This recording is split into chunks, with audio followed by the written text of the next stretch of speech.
Hey, what's up? Kumusta mga inay waray? Yan na may dara ko na mga ingredient. Di kami madayo para lan mambayo. Aw, halagat mambayo.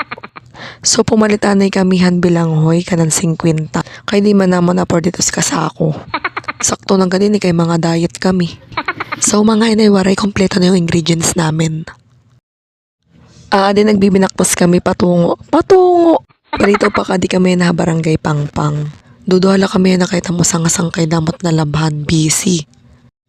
So kami laanay ko noit madayo.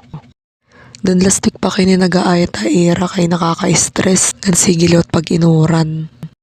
Yan na medyo madulumdum pero sigurado maoran na lawat ininiyan. Kay nagka-chat kami kanina ni Kuya Kim. So mga ina di kami umagi haluyo kay damo nga to na agi nga motor. It because I'm walking in my own way. Ha? Waray God. Paspas lugot iyo kalakat bas diri ka mo abtanit oran.